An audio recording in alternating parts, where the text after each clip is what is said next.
والسلام على سيد الأنبياء والمرسلين وعلى آله وأصحابه وأزواجه وذرياته وأهل بيته وابنه الغوث الأعظم الجيلاني ومعين الملة والدين وشيخ الإسلام والمسلمين أعلى الحضرة الإمام أحمد رضا وعلى عباد الله الصالحين أجمعين أما بعد فأعوذ بالله من الشيطان الرجيم بسم الله الرحمن الرحيم قل لا أسألكم عليه أجرا إلا المودة في القربى صدق الله مولانا العظيم وبلغنا رسوله النبي الأمين المختار الكريم ونحن على ذلك لمن الشاهدين والشاكرين والحمد لله رب العالمین۔ آئیے سب سے پہلے مذہب اہل سنت والجماعت یعنی کہ مسلک اعلیٰ حضرت کے قدیم دستور کے مطابق ہم سب کے آقا و مولا حضور سراپا نور سیدنا محمد رسول اللہ صلی اللہ تعالی علیہ وآلہ وسلم کی بارگاہ پر نور میں جی لگا کر درود پاک کی نظریں پیش کر لیں۔ اللہم صلی علی سیدنا مولانا محمد معدن الجود والکرم وعلی آلہ وصحابہ وبارک وسلم۔ نبی اور آل نبی پر ایک بار اور محبت سے والہانہ انداز میں پیش کر لیں۔ اللہم صلی علی سیدنا مولانا محمد معدن الجود والکرم وعلی آلہ وصحابہ وبارک وسلم۔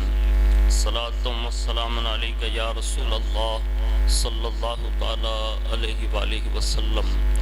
حصول برکت و نجات کے لیے ایک بار اور جی لگا کر درود پاک پڑھیں۔ اللہم صلی وسلم وبارک علی سیدنا و مولانا محمد وعلی آل سیدنا مولانا محمد کما تحب و ترضی بان تصلی علیہ صلاۃ و سلام علیک یا رسول اللہ صلی اللہ تعالی علیہ وآلہ وسلم۔ استاد دمن حضرت علامہ مولانا حسن رضا خان بریلوی رحمت اللہ تعالی علیہ بارگاہ خاندان اہل بیت اطہار میں اپنا خراج پیش کرتے ہوئے یوں عرض کرتے ہیں کہ باغ جنت کے ہیں بحر مدح خان اہل بیت، باغ جنت کے ہیں بحر مدح خان اہل بیت، تم کو مزدہ نار کا اے دشمنان اہل بیت، اور کس زباں سے ہو بیاں عز و شان اہل بیت، کس زباں سے ہو بیاں عز و شان اہل بیت، مدح گوئے مصطفیٰ ہے مدح خان اہل بیت، اور ان کی پاکی کا خدائے پاک کرتا ہے بیاں، ان کی پاکی کا خدائے پاک کرتا ہے بیاں، آیہ تطہیر سے ظاہر ہے شان اہل بیت، آیہ تطہیر سے ظاہر ہے شان اہل بیت، اور مصطفیٰ عزت بڑھانے کے لیے تعظیم دیں، مصطفیٰ عزت بڑھانے کے لیے تعظیم دیں، ہے بلند اقبال تیرا دودھ مانے اہل بیت، بے اجازت جن کے گھر جبرائیل بھی آتے نہیں، بے اجازت جن کے گھر جبرائیل بھی آتے نہیں، قدر والے جانتے ہیں قدر و شان اہل بیت، اور بے ادب گستاخ فرقے کو سنا دے اے حسن، بے ادب گستاخ فرقے کو سنا دے اے حسن، یوں کہا کرتے ہیں سنی داستان اہل بیت۔ ایک بار اور محبت سے جی لگا کر درود پاک پڑھ لیں۔ اللہم صلی علی سیدنا مولانا محمد معدن الجود والکرم وعلی آلہ وصحابہ وبارک وسلم۔ صلاۃ و سلام علیک یا رسول اللہ صلی اللہ تعالی علیہ وآلہ وسلم۔ ماہ رجب الشریف، رجب المرجب شریف کی یہ پر نور جمعۃ المبارکہ میں ہم اور آپ شرکت کی سعادت حاصل کریں۔ ماہ مبارک کی بذات خود ہی اتنی بے شمار برکتیں ہیں کہ حضرات صحابہ کرام رضوان اللہ تعالی علیہم اجمعین اس مہینے میں ہی عبادت، ریاضت، صدقہ، خیرات اور دیگر اعمال صالحہ کے لیے اپنے آپ کو تیار کر لیتے اور پورا ماہ شوال یہ شعبان پھر رمضان یعنی رجب سے ہی ماہ رمضان شریف کی تیاریوں میں لگ جاتے، یعنی اسی مہینے سے اکثر روزے رکھتے، پھر پورا ماہ شعبان روزہ رکھتے اور اسی طرح وہ ماہ رمضان شریف کا استقبال فرماتے۔ تو یہ ان 4 مہینوں میں سے ایک ماہ ہے جسے ہم اور آپ رجب المرجب شریف کا مہینہ کہتے ہیں۔ اس میں مختلف بزرگوں کے ایام ہیں، بالخصوص 15 رجب شریف حضرت سیدنا امام جعفر صادق رضی اللہ تبارک و تعالیٰ عنہ کی ذات والا صفات سے اس تاریخ کا تعلق ہے۔ تو چند باتیں ان کی زندگی کے حوالے سے آپ کے گوش گزار کرنے کی سعادت حاصل کرتا ہوں۔ اللہ کرے کہ اللہ رب العزت ہمیں ان بزرگوں کی سیرت سن کر اس پر عمل کرنے کی توفیق عطا فرمائیں۔ حضرت امام جعفر صادق یہ کون تھے، ان کا کردار کیسا تھا، ان کا اخلاق کیسا تھا، کن مراتب پر اللہ نے آپ کو فائز فرمایا تھا؟ تو مختصر انداز میں ان کا تعارف یہ ہے کہ حضرت سیدنا ابو عبداللہ جعفر بن محمد صادق رضی اللہ تعالیٰ عنہ یہ تابعین میں سے ہیں۔ آپ رحمت اللہ تعالیٰ علیہ فصیح اور بلیغ گفتگو کرتے اور سرداری میں سبقت لے جانے والے اپنے زمانے کے امام ہمام تھے۔ آپ نے عبادت، ریاضت، عاجزی، انکساری اس کی طرف آپ نے متوجہ ہو کر تنہائی میں خشوع اور خضوع کے ساتھ آپ نے عبادتیں فرمائی، نیز سرداری اور مملکت حاصل کرنے اور لوگوں کو اپنی طرف اکٹھا کرنے سے آپ گریزاں رہے، یعنی لوگوں کی بھیڑ آپ پسند نہیں فرماتے بلکہ ہمیشہ تنہائی پسند فرماتے۔ یہ مختصر آپ کی عادت و اطوار کا ایک پہلو میں نے آپ کے سامنے پیش کرنے کی سعادت حاصل کی۔ اس کے سوا آپ کی بارگاہ میں جب کوئی بندہ آتا تو آپ اس سے کیا باتیں کرتے اور کس انداز سے اسے سمجھانے کی کوشش کرتے ہیں، کچھ ان کی باتیں سنتے ہیں۔ اللہ رب العزت نے ان کو جو فضائل و کمالات عطا فرمائے ہیں وہ تو بہت بلند ہیں، لیکن بڑے بڑے لوگوں نے ان کی بارگاہ سے کتنا فیض حاصل کیا، کیا کیا باتیں معلوم کی، وہ سننے کے قابل ہے اور اللہ توفیق دے تو اس پر عمل کرنا ضروری ہے۔ اگر بندے عمل کرنا شروع کر دیں تو آج بھی ان کا فیضان ایسے ہی جاری ہے جیسے ان کا فیضان حضرت داؤد طائی کے زمانے میں جاری تھا۔ آج بھی لوگوں کو اتنا ہی فائدہ مل سکتا ہے جیسا حضرت سفیان ثوری نے فائدہ اٹھایا تھا۔ ان میں سے چند باتیں یہ ہیں کہ حضرت سیدنا امام مالک بن انس رحمت اللہ تعالی علیہ بیان کرتے ہیں کہ حضرت سیدنا سفیان ثوری رحمت اللہ تعالی علیہ نے حضرت سیدنا امام جعفر صادق رضی اللہ تعالیٰ عنہ سے ایک بار عریضہ پیش کیا اور انہوں نے یہ کہا کہ میں آپ کی بارگاہ سے اس وقت تک نہیں اٹھوں گا جب تک کہ آپ مجھے کوئی نصیحت نہیں فرما دیتے۔ یعنی یہ لوگ بزرگوں کی بارگاہ میں جاتے ہی اس لیے تھے تاکہ انہیں نصیحت کی جائے۔ آج ہم بزرگوں سے دور اس لیے ہی رہتے ہیں کہ ہمیں کوئی نصیحت نہ کرے، یعنی ہر بندہ یہ سمجھتا ہے کہ مجھ سے بڑا عابد و زاہد کوئی نہیں، مجھ سے بڑا نیکوکار کوئی نہیں، حالانکہ یہی ہماری اور آپ کی ہلاکت کا سبب ہے۔ یہ اتنے بڑے لوگ ہونے کے باوجود بھی بڑے بڑے بزرگوں کی بارگاہ میں صرف اس لیے جاتے تھے کہ انہیں کچھ نصیحت کی جائے، انہیں سمجھایا جائے۔